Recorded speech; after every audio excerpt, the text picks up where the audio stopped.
ನಿಮ್ಮ ವರದಿ ಬಗ್ಗೆ ಪ್ರಿಯಾಂಕ್ ಖರ್ಗೆ ಅವರು ಇವತ್ತು ಮತ್ತೊಂದು ಆರೋಪ ಮಾಡಿದ್ದಾರೆ. ಅದೊಂದು ಕ್ವಿಕ್ ಬ್ರೇಕಿಂಗ್ ತಗೊಂಡು ಚಿಕ್ಕ ಬ್ರೇಕ್ ಹೋಗಿ ಬಂದ್ಮೇಲೆ ನಿಮ್ಗೆ ಅದರಿಂದ ಬಹಳ ಮುಖ್ಯವಾಗಿ ಅದಕ್ಕೆ ಉತ್ತರ ಬೇಕು ಮಾನಪಾಡಿ ಸರ್, ಹಾಗೆ ಕಾಂಗ್ರೆಸ್ ಹಾಗೆ ಬಿಜೆಪಿ ವಕ್ತಾರರಿಂದ ಕೂಡ ಉತ್ತರ ಬೇಕು. ಆ ಮೂರನೇ ಬ್ರೇಕಿಂಗ್ ಒಂದೊಂದು ಪ್ಲೇ ಮಾಡ್ಕೊಂಡು ಬ್ರೇಕ್ ಹೋಗ್ಬೋದಾ ಅಂತ ಹೇಳಿ ಕಾಂಗ್ರೆಸ್ ವಿರುದ್ಧನೇ ತಯಾರಾಗಿತ್ತು ಅನ್ವರ್ ಮಾಣಿಪ್ಪಾಡಿ ಅವರ ವರದಿ. ಯಾಕಂದ್ರೆ ಅಲ್ಲಿದ್ದು ಬಹುತೇಕ ಕಾಂಗ್ರೆಸ್ನ ನಾಯಕರದ್ದೇ ಹೆಸರುಗಳು. ಬೇಕು ಅಂತಲೇ ಕಾಂಗ್ರೆಸ್ ಪಕ್ಷದ ನಾಯಕರನ್ನ ಟಾರ್ಗೆಟ್ ಮಾಡಿ ವರದಿಯನ್ನ ಕೊಟ್ಟಿದ್ದಾರೆ ಅನ್ನೋದು ಪ್ರಿಯಾಂಕ್ ಖರ್ಗೆ ಅವರ ಆರೋಪ. ಕೇವಲ ಕಾಂಗ್ರೆಸ್ನ ಘಟಾನುಘಟಿಗಳನ್ನೇ ಟಾರ್ಗೆಟ್ ಮಾಡಿದ್ರೆ ಹಾಗಾದ್ರೆ ಅನ್ವರ್ ಅವರ ವರದಿ ಬಗ್ಗೆ ಪ್ರಿಯಾಂಕ್ ಖರ್ಗೆ ಅವರ ಆರೋಪ, ಬೇರೆಯವರ ಯಾರು ಹೆಸರು ಕೂಡ ಯಾಕಿಲ್ಲ? ಅವ್ರ ಹೇಳಿಕೆ ಒಂದನ್ನು ಕೇಳಿಸ್ಕೊಂಡು ಬ್ರೇಕ್ ಹೋಗ್ಬನ್ನಿ.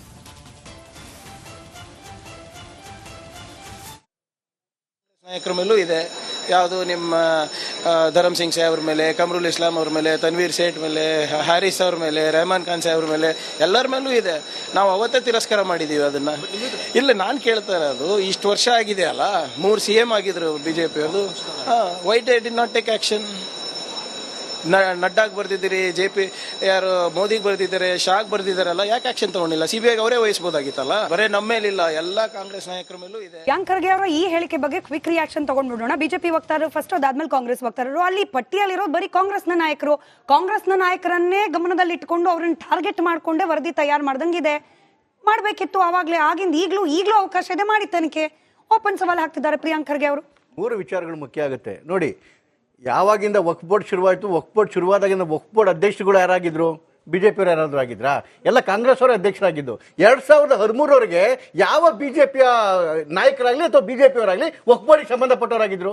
ಯಾರು ಇಲ್ಲಿ ಇದ್ದಿದ್ದವರೆಲ್ಲ ಕಾಂಗ್ರೆಸ್ ಅವರನ್ನೇ. ಮತ್ತೆ ವರದಿ ಕೊಟ್ಟರಲ್ಲಿ ಎಷ್ಟು ಡೀಟೈಲ್ಡ್ ಆಗಿ ಕೊಟ್ಟಿದ್ದಾರೆ ಅಂತ ಹೇಳಿದ್ರೆ, ಯಾವ ಸ್ಥಳದಲ್ಲಿ ಯಾವ ರೀತಿಯಲ್ಲಿ ಅಕ್ರಮ ಆಗಿದೆ ಅಂತೇಳಿ, ಅದಕ್ಕೋಸ್ಕರವೇ 2013 ಮತ್ತೆ 2016 ಹೈಕೋರ್ಟ್ ಎತ್ತಿಡಿತು.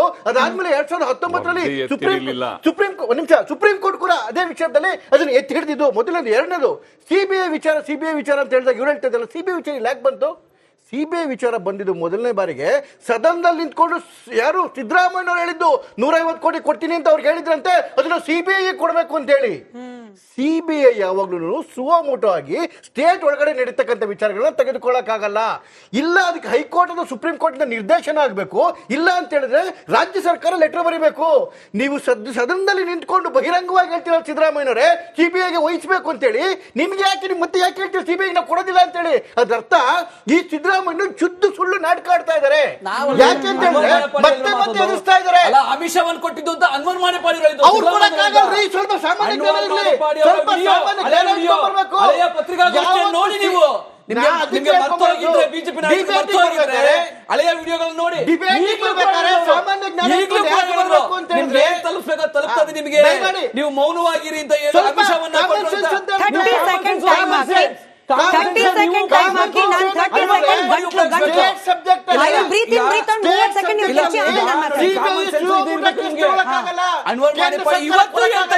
ಅನ್ವರ್ ಮಾಣಿಪ್ಪಾಡಿ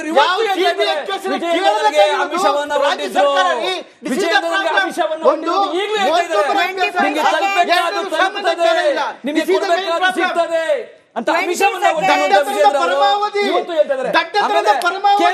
ಬರೆದ ಪತ್ರ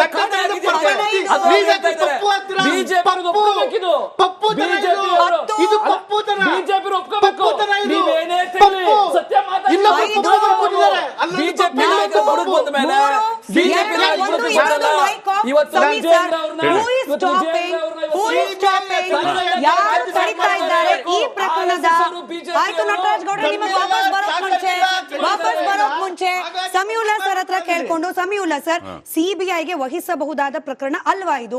ಹೌದು ಅನ್ನೋದಾದ್ರೆ ಯಾಕೆ ಯಾರು ಕೂಡ, ಬಿಜೆಪಿಯೂ ಕೂಡ ಸರ್ಕಾರದ ಅಧಿಕಾರದಲ್ಲಿದ್ದ ಸಂದರ್ಭದಲ್ಲೂ ಕೊಡ್ಲಿಲ್ಲ, ಕಾಂಗ್ರೆಸ್ ಕೂಡ ಏನ್ ಕಾಣ್ತಾ ಇಲ್ಲ ಕೊಡೋ ರೀತಿಯಲ್ಲಿ. ಯಾರ ಮೇಲೆ ಯಾರಿಗ್ ಭಯ? ಯಾರು ತಡಿತಿದ್ದಾರೆ ಸಿಬಿಐ ಕೊಡೋದ್ರಿಂದ? ಇಲ್ಲ, ಇಲ್ಲಿ ಈ ಚರ್ಚೆಯ ಮಧ್ಯೆ ಒಂದು ಇಂಪಾರ್ಟೆಂಟ್ ವಿಚಾರ ಕಳೆದೋಗ್ತಿದೆ. ಅನ್ವರ್ ಮಾಣಿಪ್ಪಾಡಿ ಅವರ ವರದಿಯನ್ನು ಆಧರಿಸಿ ನ್ಯಾಯಮೂರ್ತಿ ಉಪಲೋಕಾಯುಕ್ತ ಆನಂದ್ ಅವರು ಕೊಟ್ಟಿರುವ ರಿಪೋರ್ಟ್ ಅಲ್ಲಿ ಒಂದು ಮೇಜರ್ ಇಂಪಾರ್ಟೆಂಟ್ ಇಲ್ಲಿವರೆಗೆ ಚರ್ಚೆ ಆಗದಲ್ಲೇ ಇರುವಂತಹ ಸಂಗತಿಯನ್ನು ಅವರು ಅಲ್ಲಿ ರೆಫರ್ ಮಾಡಿದ್ದಾರೆ. ಇಲ್ಲಿ ದೊಡ್ಡ ಕರ್ಮಕಾಂಡ ವಕ್ಫ್ ಬೋರ್ಡ್ ಅಲ್ಲಿ ನಡೀತಾ ಇದೆ. ಅದರಲ್ಲೂ ಈ 99 ವರ್ಷಕ್ಕೆ ಲೀಸ್ ಕೊಡೋ ಪದ್ಧತಿ ಇದೆ ಅಲ್ಲಿ. 99 ಇಯರ್ಸ್ಗೆ ಲೀಸ್ ಕೊಡೋ ಪದ್ಧತಿ. ಫಾರ್ ಎಕ್ಸಾಂಪಲ್, ನಾನು ರಿಪೋರ್ಟಿಂಗ್ ಶುರು ಮಾಡಿದಾಗ ವಿನ್ಸರ್ ಮ್ಯಾನರ್ ಹೋಟ್ಲನ್ನ ವಕ್ಫ್ ಪ್ರಾಪರ್ಟಿ ಅದು ವರ್ಷಕ್ಕೆ 6 ಲಕ್ಷ, ಬರೀ 6 ಲಕ್ಷ ಒಂದು ರೂಮಿಗೆ. ಮಿನಿಮಮ್ 35 ಸಾವಿರ ಅನ್ಕೊಳ್ಳಿ. 35 ಸಾವಿರ, ಒಂದ್ 10 ರೂಮ್ಗೆ 6 ಲಕ್ಷ ಬಂದ್ಬಿಡ್ತು ಒಂದ್ ದಿನಕ್ಕೆ. ವರ್ಷಕ್ಕೆ 6 ಲಕ್ಷ ಕೊಟ್ಟಿದ್ರು. ವರ್ಷಕ್ಕೆ 6 ಲಕ್ಷ ಇದಕ್ ಬರೋದು, ವಕ್ಫ್ ಬೋರ್ಡಿಗೆ ಬರೋದು. ಅದ್ರ ಹಿಂದೆ ಅವರು ಮಾಡ್ಕೊಂಡು ಏನೇನಾಗೋದು, ಅದು ಯಾರು ಬಂದ್ರು ಕಂಟಿನ್ಯೂ ಆಗೋದು. ಹೀಗೆ 99 ವರ್ಷಗಳ ತನಕ ಕೊಡುವಂತಹ ಒಂದು ಪದ್ಧತಿ ಇದೆ ಅಲ್ಲಿ. ಈಗ ಅದೇನೋ ನಿಂತೋಗಿದೆಯೋ ಏನೋ ಗೊತ್ತಿಲ್ಲ. ಜೊತೆಗೆ ಅಲ್ಲಿ ಈ ಡಿಸ್ಟ್ರಿಕ್ಟ್ ವಕ್ಫ್ ಕಮಿಟಿಗೂ ಸ್ಟೇಟ್ ವಕ್ಫ್ ಕಮಿಟಿಗೂ ಸಂಬಂಧನೇ ಇಲ್ಲ. ಅದು ಇಂಡಿಪೆಂಡೆಂಟ್ ಬಾಡಿ ತರ ಆಕ್ಟ್ ಮಾಡ್ತಾರೆ. ಪ್ರಾಪರ್ಟಿಯನ್ನ 99 ವರ್ಷ ಕೊಡ್ಲಿಕ್ಕಿಲ್ಲ.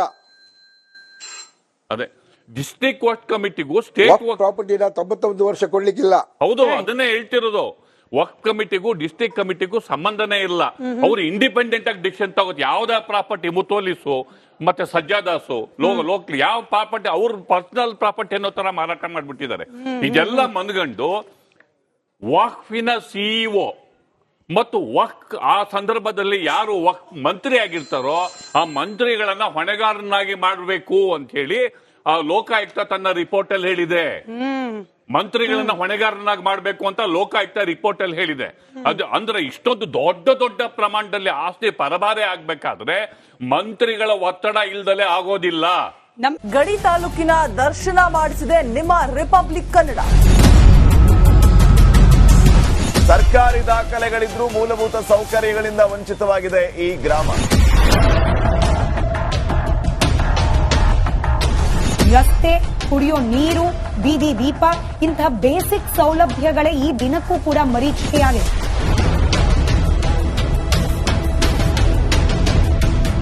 ಈ ಕಾಡಂಚಿನ ಪ್ರದೇಶಗಳ ರಾತ್ರಿಯ ಜೀವನವನ್ನ ನಾವು ತೋರಿಸ್ತಾ ಇದ್ದೀವಿ. ಅಂಕಲ್ ದಯವಿಟ್ಟು ನಮಗೆ ಕರೆಂಟ್ ಕೊಡಿಸಿ. ಇವು ಮಕ್ಕಳ, ಅವ್ರ ಮಕ್ಕಳ ಅಂದ್ರೆ ದೇವರಂತ ಭಾವಿಸ್ಬೇಕು. ರಿಪಬ್ಲಿಕ್ ಕನ್ನಡ, ಇದು ನಿಮ್ಮ ಧ್ವನಿ. ಗಡಿ ತಾಲೂಕಿನ ದರ್ಶನ ಮಾಡಿಸಿದೆ ನಿಮ್ಮ ರಿಪಬ್ಲಿಕ್ ಕನ್ನಡ. ಸರ್ಕಾರಿ ದಾಖಲೆಗಳಿದ್ರೂ ಮೂಲಭೂತ ಸೌಕರ್ಯಗಳಿಂದ ವಂಚಿತವಾಗಿದೆ ಈ ಗ್ರಾಮ. ರಸ್ತೆ, ಕುಡಿಯೋ ನೀರು, ಬೀದಿ ದೀಪ ಇಂತಹ ಬೇಸಿಕ್ ಸೌಲಭ್ಯಗಳೇ ಈ ದಿನಕ್ಕೂ ಕೂಡ ಮರೀಚಿಕೆಯಾಗಿದೆ.